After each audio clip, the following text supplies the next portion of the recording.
often feel like it's slipping through our fingers into a void between spaces in which we as humans cannot gain access to. With this being said, most take time for granted without a second thought. Letting moment after moment pass by, and when we realize what we've experienced, the moment is gone. In the curious case of Claude Edwards, you, dear friend, may find that time is temporary, and within an instant, your perception of the moments you've experienced and time may change. Hello, dear friend. I'm Carter Reeves, and this is the shocking case of space penguins. Now, I know what you're thinking. Space penguins? What kind of a stupid name is that? To that I say, don't be too quick to judge, and keep an open mind. For this story of intergalactic proportions changed this Missouri farmer's perspective of reality as he knew it. It was the winter of 1967 in a small village of Tuscumbia, Missouri. As the sun peaked above the horizon, the chilly morning of February 14th began, Valentine's Day. 64-year-old Claude Edwards rose to the new dawn, getting ready for his daily tasks. Now, Claude lived on a remote plot of land in Tuscumbia. He was a hard-working farmer, a simple man. This particular morning, however, unbeknownst to Claude, would be unlike anything he's ever experienced.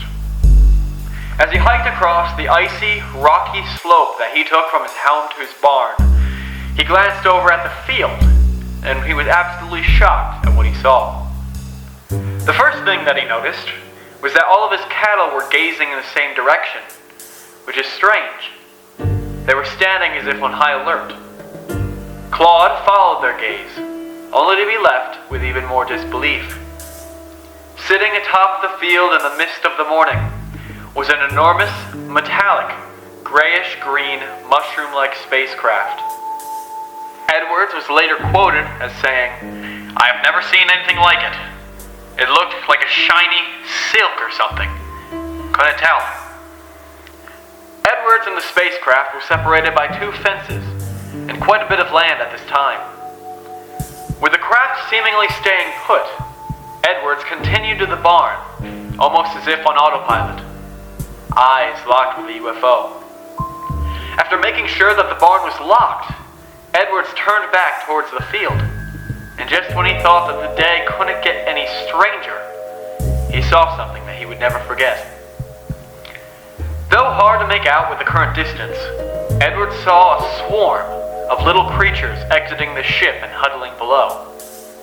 Fueled by adrenaline and confusion, the farmer wanted to get a closer look.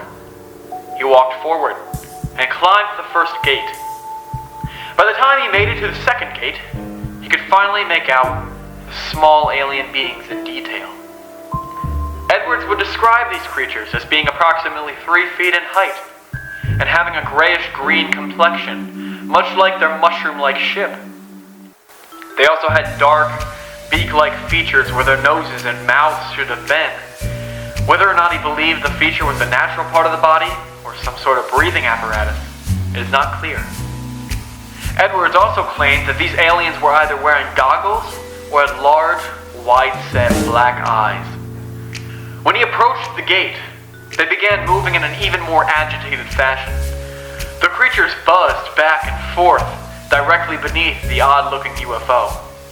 He would later claim that these invaders resembled little green penguins with no visible neck. At this point, with no clue as to their intentions, Edwards felt the need to defend his land.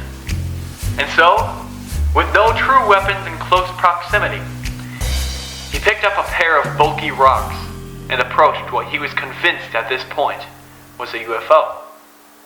He would later state that his intention was to use the rocks to puncture holes in the spacecraft's side in order to prevent it from taking off. As the farmer got within 15 feet of the mushroom, he abruptly stopped by some sort of invisible barrier.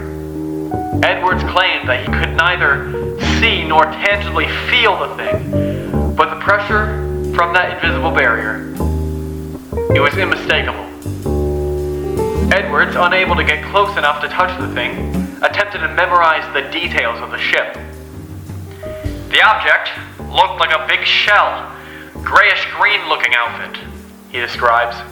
And underneath, there were oblong holes where the lights were coming out. They were so bright you couldn't see when you got up there, as if it was a color wheel that was turning inside the thing. Not knowing the proper way to react to such an experience, he backed off about 10 feet, then hurled one of the rocks at the ship.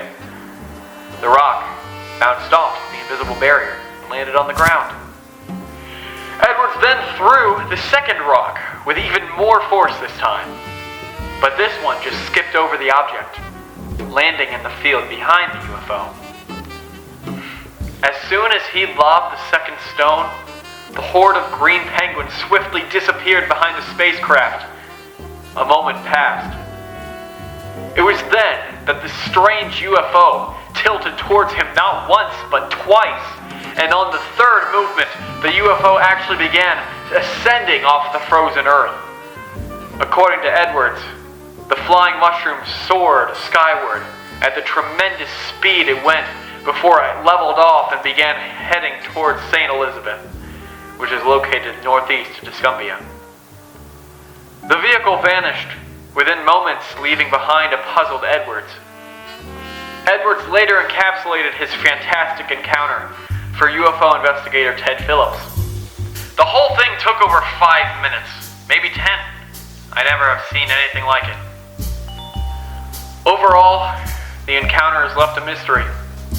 Possible explanations could be possible hallucinogens, or that Edwards made up the whole tale. Interestingly enough is the fact that Claude Edwards was a seasoned man of the land who had gained very little from making up such a tale. In fact, when Phillips was introduced to Edwards through his brother, the farmer refused to utter a word about the incident until a young researcher pledged to keep the farmer's name anonymous, which he did until Edwards' death. Phillips described his first encounter with Edwards. When I arrived at the farm, we visited for several minutes, gaining his confidence that we wouldn't reveal his name or location until his death. He didn't like talking about the sighting at first, but became more comfortable as we discussed the weather and farming.